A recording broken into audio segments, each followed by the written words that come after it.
नमस्कार साथियों, स्वागत है आप सभी का अंकित इंस्पायर्स इंडिया पर। मैं हूं अंकित अवस्थी। चर्चा दुनिया को जिसकी इंतजार था वो घड़ी आ गई है, लेकिन कितनी देर के लिए आई है, बस यही कहने की बात है। बात है कि आज पीस डील होने की सुर्खी सब तरफ तैर रही है। अमेरिका और ईरान तैयार हो गए हैं, 14 सूत्रीय मांगे मान ली गई हैं। स्विट्जरलैंड की जिनेवा में इस शुक्रवार को दोनों के बीच में हस्ताक्षर भी होंगे। यानी ईरान और अमेरिका टेक्निकली देखा जाए तो 47 साल बाद आमने सामने 1979 के बाद बैठेंगे और एक दूसरे के साथ बातचीत करेंगे, यानी कि पीस डील पर साइन हो जाएंगे। ट्रंप ने बकायदा जहाजों को आदेश दे दिया है कि चालू हो जाओ, स्ट्रेट ऑफ हॉर्मुज से निकलना शुरू करो, बढ़िया तेल निकालो और ले जाओ। ये सारी सुर्खियां आज बहुत जबरदस्त बनी हुई हैं और ये सुर्खियों की वैल्यू इसलिए है क्योंकि भारत समेत दुनिया के तमाम देशों ने इस पर बधाई दे दी है। फ्रांस की, ब्रिटेन की, यूरोपियन यूनियन की, इंडिया की, तमाम देशों की तरफ से बधाई, गल्फ देशों की बधाई ट्रंप को दे दी गई है। और इस पूरी बातों में सबसे इंपॉर्टेंट यही कि क्या ईरान भी तैयार हो गया है। तो ईरान के ऑफिशियल्स की तरफ से तो कोई बयान नहीं है, लेकिन जिस तरह के हाव भाव ईरान के अधिकारी इधर उधर दे रहे हैं उससे लग ही रहा है कि ईरान भी तैयार हो गया है। लेकिन इसके अंदर जो सबसे बड़ी, जो पहले भी कई बार ये पीस डील चली और फेल हो गई, उसमें सबसे बड़ी कड़ी थे नेतन्याहू। अब सबसे बड़ा कंफर्मेशन इस बात पर माना जा रहा है कि नेतन्याहू को उन्हीं के देश में, उन्हीं के जो साथी गठबंधन के नेता हैं और विपक्ष के जो नेता हैं, उन्होंने ट्रोल करना शुरू कर दिया है। यानी इस पीस डील के अंदर जो सबसे इंपॉर्टेंट बात है कि क्या यह पीस डील हुई या नहीं, इसका कंफर्मेटिव टेस्ट इजराइल की प्रतिक्रिया मानी जा रही है। इजराइल की प्रतिक्रिया क्यों? क्योंकि नेतन्याहू के द्वारा जिस तरह से इस पूरी घटना के ऊपर प्रतिक्रिया दी, या इनके साथी राजनेताओं ने कहा कि नेतन्याहू ने इजराइल बर्बाद कर दिया और इजराइल अब आगे नहीं बचेगा, यह पता लगाता है कि पीस डील में इजराइल को रोकने की बात कही गई है। मतलब इस तरह से कहा जाए कि इस पीस डील में कहीं ना कहीं इजराइल और अमेरिका के बीच रार पैदा होने वाली है। यह कारनामा करने वाले कौन रहे? तो पाकिस्तानी रहे। देखने वाली बात यह है कि क्या वाकई में फ्राइडे तक भी पहुंच पाएगी यह घटना या नहीं, क्योंकि 19 तारीख को साइन होगा सारा एग्रीमेंट। पाकिस्तान के द्वारा बकायदा इस बात का अनाउंसमेंट किया गया, ट्रंप द्वारा इसको एक्नॉलेज किया गया। यह रविवार की रात की खबर है। पाकिस्तान द्वारा कुछ इस प्रकार से ट्वीट किया गया प्रधानमंत्री के द्वारा। फिर ट्रंप ने लिखा कि deal with the Islamic Republic of Iran is now complete, congratulations to all, और I hereby fully authorize the toll-free opening of Strait of Hormuz and simultaneously herewith authorize the immediate removal of United States naval blockade. Ship of the world starts your engine, let the oil flow. President Donald J Trump. भाई साहब, जैसे ही इन्होंने ये बात कही, इस तरह की सुर्खी बनी कि जहाज चलने शुरू हो गए हैं। तो एक आध वीडियो भी बाहर निकल कर आ गई कि देखो साहब, जहाज स्ट्रेट ऑफ हॉर्मुज क्रॉस करके जा रहे हैं। पाकिस्तान बकायदा इस बात पर वेलकम करते हुए दिखाई दिया कि साहब धन्यवाद, आपने हमें एक्नॉलेज किया, हमारे प्रयासों को आपने पहचान दी और वो पहचान पूरी तरह से सिद्ध हो गई है।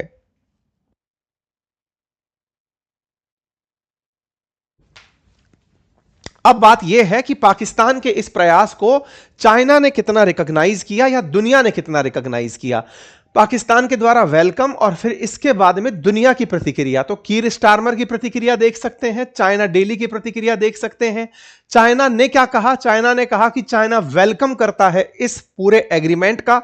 ऐसे ही ब्रिटेन वेलकम करता है इस एग्रीमेंट का, ऐसे ही जर्मनी वेलकम करता है, यूरोपियन यूनियन वेलकम करता है। यानी दुनिया भर से वेलकम हो गया कि साहब बहुत बढ़िया काम करा दिया।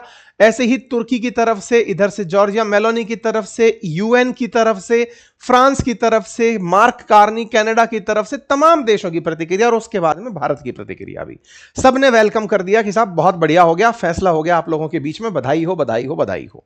यहां पर कतर की भी प्रतिक्रिया देख लो, सब तरफ की प्रतिक्रिया। जो नहीं है वो क्या है?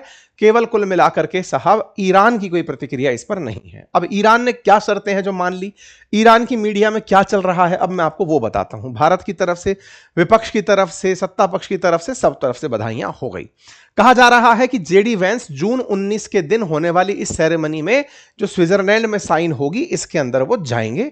जेडी वेंस की तरफ से ये जानकारी दे दी गई। ये भी चर्चा है कि ट्रंप भी जा सकते हैं और ये साइन हो सकता है डिजिटली भी कर दिए जाएं। अब डिजिटली करने का मतलब यह हुआ कि यहां पर ट्रंप के साथ साथ यहां पर जो सुप्रीम लीडर थे खमनेई, उनके बेटा मुस्तफा खमनेई जो हैं, वो डिजिटली इसको साइन करेंगे, यानी कि यहां से और ट्रंप की तरफ से, दोनों तरफ से अधिकारी तो प्रेजेंट होंगे, लेकिन हो सकता है ट्रंप खुद भी जिनेवा चले जाएं, उनके लिए ये बड़ी बात कंसीडर की जा रही है। हालांकि इसके अंदर क्या बातें हुई इसकी कोई भी अभी तक बाहर चीज निकलकर नहीं आई, लेकिन ईरान की मीडिया क्या चला रही है वो देखिए। ईरान की मीडिया कह रही है कि ईरान और लेबनान दोनों, बाकी सभी मोर्चों पर युद्ध तुरंत बंद होगा। मतलब ईरान ने अपने साथ साथ लेबनान के लिए भी सुरक्षा मांग ली है, बोले युद्ध बंद होगा। नंबर दूसरा, अमेरिका और इजराइल फिर कोई और नया युद्ध शुरू नहीं करेंगे। मतलब दोनों इस बात की गारंटी देंगे कि और कोई युद्ध अब हम नहीं करेंगे। अमेरिका इजराइल की ओर से गारंटी देगा कि अमेरिका यह कहेगा कि इजराइल ने बम चलाया तो हम जिम्मेदार हैं। नंबर 4, हॉर्मुज से अमेरिकी नौसैनिक हटाए जाएंगे, यानी कि नौसेना अमेरिका वाली हटेगी। ईरान के जहाज और समुद्री व्यापार पर लगी पाबंदियां खत्म होंगी। 30 दिन के भीतर समुद्री व्यापार को पहले की तरह बहाल किया जाएगा। हॉर्मुज स्ट्रेट दोबारा खोला जाएगा। ईरान का अरबों रुपया जो फ्रीज्ड है वो रिलीज किया जाएगा, और फ्रीज्ड फंड का आधा हिस्सा तो सबसे पहले फ्री किया जाएगा। ईरान पर लगे हुए प्रतिबंध हटाए जाएंगे। अमेरिका प्राइमरी और सेकेंडरी दोनों तरह के प्रतिबंध हटाने की बातचीत करेगा। अमेरिका 30 दिन के भीतर ईरान के आसपास के इलाकों में सैन्य मौजूदगी कम करेगा। ईरान परमाणु हथियार नहीं बनाने की अपने कमिटमेंट को दोहराएगा, बस बोलेगा। और जो 60% एनरिच्ड यूरेनियम है उस पर आगे बातचीत होती रहेगी। और तो और 60 दिन की आखिरी बातचीत होगी जिसमें परमाणु कार्यक्रम, प्रतिबंधों में राहत, युद्ध के बाद पुनर्निर्माण जैसे मुद्दों पर समझौते की कोशिश होगी। ठीक है। इन बातों का सार निकालिए। क्या आपको एक भी पॉइंट इनमें से ऐसा लग रहा है जो फिजिबल है, जो हो जाएगा? 14 पॉइंट में अमेरिका ने जो कह दिया उसमें यह कि अमेरिका और इजराइल की ओर से, अमेरिका इजराइल की सुरक्षा गारंटी देगा कि इजराइल हमला नहीं करेगा। सबसे ज्यादा डाउटफुल बात, मतलब इन पॉइंटों का एनालिसिस करके देखिए। पहला, क्या इजराइल की गारंटी अमेरिका ले सकता है? मतलब ही नहीं है, मतलब नहीं है, और यह होने भी नहीं देगा। इसलिए मैं कह रहा हूं 19 तारीख आएगी भी नहीं। फिर भी अगर हो जाता है ऐसा, तो इससे बड़ी अमेरिका की हार कोई नहीं होगी। कौन सी हार? यह नहीं कि उसने इजराइल को रोक दिया, हार यह कि अमेरिका पूरी तरह से अब तक जितने जिंदगी भर में प्रतिबंध लगाए उसने ईरान पर, वो सब हटा रहा है। दूसरा, जितना पैसा उसने बंद करके रखा खुद के देश में और दुनिया भर के देशों में, उस पैसे को रिलीज कर रहा है। मतलब युद्ध में असल में जीता कौन? तो आंसर है ईरान। और तो और, क्या ईरान ने परमाणु कार्यक्रम रोक दिया? मना कर दी कि साहब बस जो एनरिच्ड यूरेनियम जितना है उतने पे रहिए, हम कोई परमाणु कार्यक्रम बंद नहीं करने वाले, हम परमाणु हथियार नहीं बनाएंगे। ये शब्द दोबारा दोहरा देंगे, पहले भी दोहराते आए हैं, अभी भी दोहरा देंगे। आपको याद दिला दें, जो JCPOA हुआ था बराक ओबामा के टाइम पे, जिसको ट्रंप ने आते ही रद्द कर दिया था, उसमें भी ईरान ने यही कहा था कि हम न्यूक्लियर बॉम्ब नहीं बनाएंगे। लेकिन अमेरिका वाले माने नहीं थे, ट्रंप माना नहीं था। अब ट्रंप को उन्हीं का ही फेंका हुआ जाल लेके डूब रहा है। मतलब समझिए कि प्राइमरी, सेकेंडरी सब तरह के प्रतिबंध हटना अमेरिका की बड़ी बड़ी हार। नंबर दूसरा, फ्रीज्ड एसेट बंद खोलना, दूसरी बड़ी हार। खुद के द्वारा खुद कहे जा रहा है कि हम हॉर्मुज खोलेंगे, ये खुद की बड़ी हार। मतलब इन सभी मोर्चों पर अब ये चीज तो हुई, साथ में इजराइल को भी अब अमेरिका ये कहकर चलेगा कि तुमने हमला किया तो हम तुम्हारी डांट लगाएंगे। इसका मतलब ये हुआ कि ये अपने आप में अमेरिकी हार है। मैं इसीलिए बार बार बोल रहा हूं कि उसमें सबसे बड़ा जो की फैक्टर है वो यही कि इजराइल को अमेरिका कंट्रोल नहीं कर पाएगा। अगर ऐसा होता है तो विचार करिए, 1979 से लेकर के अब तक बंद, मतलब ये हमेशा फ्रीज ही करते आए हैं इनके सारे अकाउंट्स को, इन्हें सब खोलना पड़ेगा। और तो और, अमेरिका के पीछे पीछे यूके, फ्रांस, जर्मनी, इटली, इनको भी सैंक्शन हटाने पड़ेंगे। मतलब हालत यह है कि अब ईरान जो है उस पर कभी बम नहीं गिरेगा, प्लस जितनों ने भी इसके ऊपर प्रतिबंध लगाए हुए थे सबको प्रतिबंध हटाने पड़ेंगे। ये सुर्खी है। इससे लेबनान में खुशी का माहौल है, बढ़िया नाच गाने हो रहे हैं, लौट लौट करके लोग घरों को लौट रहे हैं। स्थितियां इतनी बढ़िया हैं कि ईरान ने लेबनान को भी बचा लिया। यानी कि एक प्रकार से ईरान दुनिया का वो देश निकल कर आया जिसने खुद की तो सुरक्षा गारंटी मांग ही ली, अमेरिका जैसी सुपर पावर से एक और देश को भी सुरक्षित करा लिया। यह घटना अपने आप में बड़ी घटना कंसीडर की जाएगी। कुल मिलाकर के ईरान ने जो भी किया हो, दुनिया की नजर में अमेरिका की शिकस्त और ईरान की विजय करार दी जाएगी। यह बात निकलकर यहां से चली आई। अब सवाल यह है कि इजराइल का क्या स्टैंड है। तो साहब, इजराइल की तरफ से कोई प्रतिक्रिया ऐसे तो आई नहीं। ईरान वाले लेकिन भरपूर मजे ट्रंप के लेते हुए दिखाई दे रहे हैं। अब साहब, इजराइल क्या किया?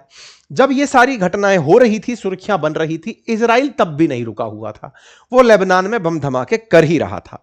नेतन्याहू ने एक दिन पहले ही लेबनान के अंदर धमाके किए थे, उसकी तस्वीर डाली। ईरान वाले हैदराबाद, ईरान अपने अपने कॉन्सुलेट के थ्रू तमाम तरह की सारी सुर्खियां देते हैं और वो एक ही बात बोलते हैं कि देख लिया दुनिया वालों क्या हुआ। नेतन्याहू को उन्हीं के देश में अब घेरा जा रहा है। यहीं पर एक और मंत्री हैं उनके, बेन गिविर नाम है इनका, उन्होंने पूरी तरह से इस बात को एम्फेसाइज किया कि हमें कहने वाला अमेरिका होता कौन है। ऐसे ही यहां पर बेंच स्लम करके इनके एक और मंत्री हैं, जियोनिस्ट पार्टी के चेयरमैन हैं, उन्होंने भी यही बात दोहराते हुए कहा। ऐसे ही इनके साथ में जो गांड्स बे हैं, इनका ये जो पहले फॉर्मर डिफेंस मिनिस्टर रह चुके हैं, मतलब मिनिस्टर ऑफ डिफेंस हैं, इनके द्वारा भी इस बात को दोहराया गया कि किसी भी सर्कमस्टांसिस के अंदर इजराइल को लेबनान पर हमला करने से नहीं रोका जा सकता। कुल मिलाकर लोगों ने इसका एनालिसिस करना शुरू किया और कहा कि इजराइल को रोका नहीं जा सकता, तो ये सारी की सारी बातें निराधार हो गई। अगर इजराइल रुकता है तो इजराइल की खुद की छवि दुनिया में खत्म हो जाएगी और सारे के सारे देश उसके ऊपर अब हावी होने लगेंगे। यानी कि हिजबुल्लाह, हमास, ये सब उसके ऊपर फिर से हावी होने लगेंगे, क्योंकि उसको हमला करने से अगर रोका गया तो खेल बिगड़ जाएगा। बढ़िया एनालिसिस दुनिया भर के चल रहे हैं। कुल जमा अर्थ इतना ही निकल रहा है कि इजराइल को लेबनान से हटना पड़ेगा। इजराइल का साफ कहना है कि जो कब्जा मैंने लेबनान पर कर लिया वो मैं छोड़ूंगा नहीं। Israel forces will remain in area occupied in southern Lebanon despite US Iran deal. कुल मिलाकर के एक ही बात कि ये बात वहीं की वहीं खड़ी है। दुनिया की कहीं बधाई वेस्टेज में ना चली जाए। अगर कुछ होता है तो वो देखने दिखाने योग्य होगा। कुल मिलाकर के आप और हम ये इंतजार जरूर कर सकते हैं कि 19 तारीख तक में कितने दिन इजराइल चुप रहा। आप लोग इस विषय पर क्या सोचते हैं जरूर बताइए। बाजार के कुछ इनोसेंट लोगों ने पैसा लगाना शुरू कर दिया है। जापान का निक्केई चढ़ गया है, ताइवान का ताईएक्स चढ़ गया है, अमेरिका का शेयर बाजार चढ़ गया है, बॉम्बे स्टॉक एक्सचेंज चढ़ गया है, निफ्टी चढ़ गया है। सब तरफ खुशियों का माहौल है। ठीक है साहब, ये थी चर्चा। अब आपको लगता है कि इसमें कुछ सार्थकता है तो अपनी प्रतिक्रिया कमेंट बॉक्स में दे दीजिएगा। हमारा काम आपको सूचित करते हुए ये बताना था कि ये ज्यादा दिन चलने वाला हमारे ऑब्जर्वेशन में तो नहीं है। आपको क्या लगता है बताइएगा। हाँ, हमारी प्रतिक्रिया कम क्यों रही, इस पर हमने आज एक सेशन किया था 3 भारतीयों की जो अभी मौत हुई अमेरिकी हमले में, उसके ऊपर। उसमें हमने एक पूर्व डिप्लोमेट को और एक जहाज के कैप्टन को, जो जहाज मतलब स्ट्रेट ऑफ हॉर्मुज से क्रॉस हो रहे हैं, उनके कैप्टन को बुलाकर इस पूरी प्रक्रिया को समझने का प्रयास किया। आप भी अगर समझना चाहें तो इस वीडियो का लिंक कमेंट बॉक्स में पिन है, उस पूरे डिटेल से डिप्लोमेटिक डेस्क के इस सेशन को भी सुनिएगा। फिलहाल के लिए इतना ही। बहुत बहुत धन्यवाद।